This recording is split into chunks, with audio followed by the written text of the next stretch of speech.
हनुमान जी ने यादवों को क्या वरदान दिया था। दोस्तों, मैं सोशल मीडिया ऐसे ही स्क्रॉल कर रहा था तो मेरे सामने एक एपिसोड की, एक सीरियल की वीडियो क्लिप नजर आई। उस वीडियो क्लिप के अंदर हनुमान जी, एक लड़का होता है जिसका नाम होता है श्रीकर गोप, उसे कुछ वरदान देते हुए नजर आते हैं। सबसे पहले मैं चाहूंगा कि आप उस वीडियो को देखिए, उसके बाद हम लोग आगे की बात शुरू करेंगे। श्रीकर, एक वरदान मैं तुम्हें अभी ही प्रदान करता हूँ। तुम यदुवंशी हो। यदु और उनके वंशजों को यदु के पिता ने निर्धनता श्राप दिया था। मेरा ज्येष्ठ पुत्र यदु, तुमने मेरे विश्वास को तोड़ा है। तुम्हारा वंश सदैव पतन की ओर अग्रसर रहेगा। सदैव निर्धनता और पतन के अंधकार में घिरे रहेंगे। किंतु तुम्हारी श्रेष्ठ भक्ति ने उस श्राप का शमन कर दिया है। मेरा वरदान है तुम्हें, एक दिन तुम्हारे ही कुल में स्वयं भगवान नारायण ही अवतार लेंगे और तुम्हारे कुल का गौरव बढ़ाएंगे।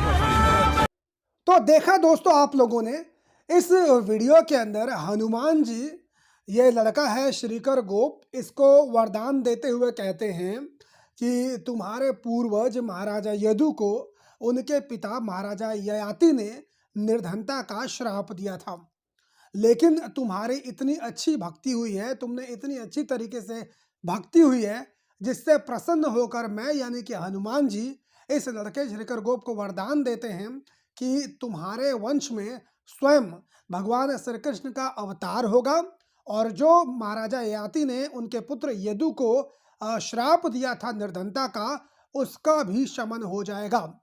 इस तरह का वरदान हनुमान जी श्रीकर गोप को देते हुए नजर आते हैं।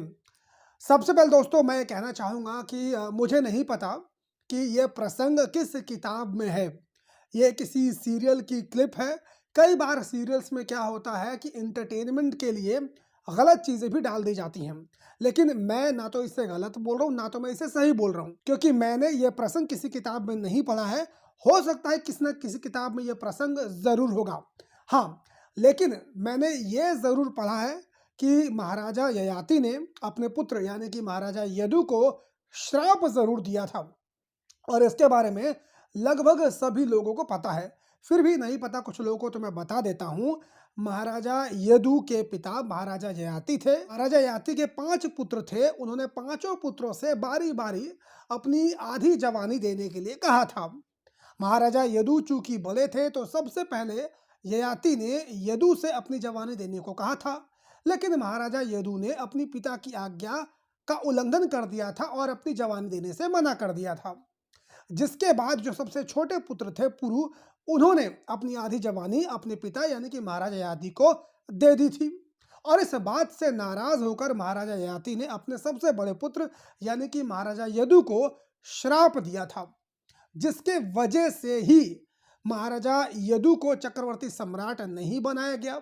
अक्सर उस जमाने में यही हुआ करता था कि पिता की मृत्यु के बाद या फिर जो पिता का उत्तराधिकारी होता था वो सबसे बड़ा पुत्र ही होता था, और इस कायदे से, इस कानून से महाराजा यदु को ही महाराजा ययाति का उत्तराधिकारी होना चाहिए था।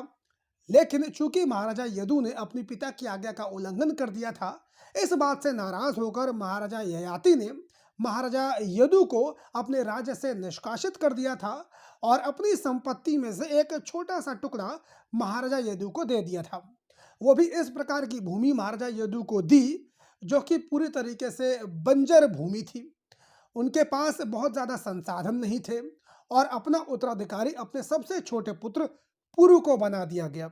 यह प्रसंग हम सभी लोगों ने सुना है। हरिवंश पुराण आदि पुराणों में इस प्रसंग के बारे में कई बार चर्चा की गई है। अच्छा, कई बार लोग हमसे ये भी पूछते हैं कि ओम भाई, तुम तो अपनी जाति को, यादवों को क्षत्रिय बताते हो, फिर तुम्हारी जाति के लोगों में इतनी ज़्यादा गरीबी कैसे है?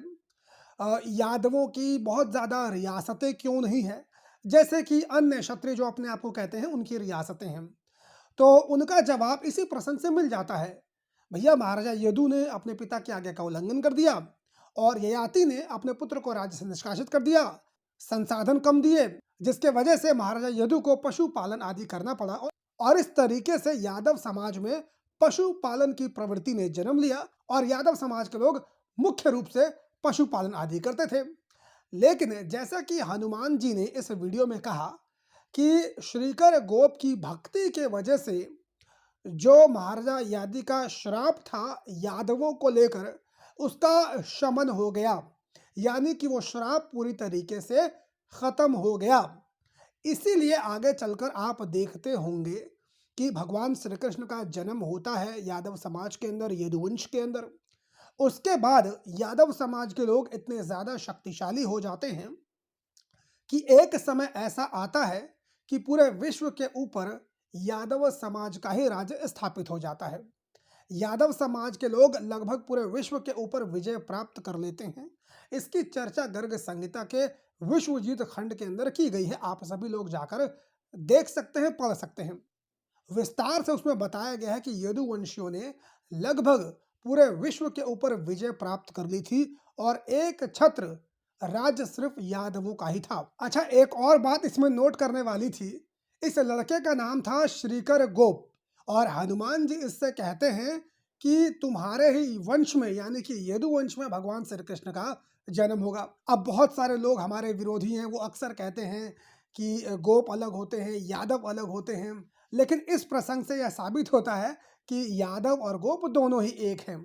तो उन लोगों को भी इस प्रसंग से जवाब मिल जाता है। बाकी आप सभी लोग क्या कहना चाहते हैं कमेंट करके अपनी राय जरूर दीजिए। चैनल पर नए हो तो चैनल को सब्सक्राइब कर लीजिए।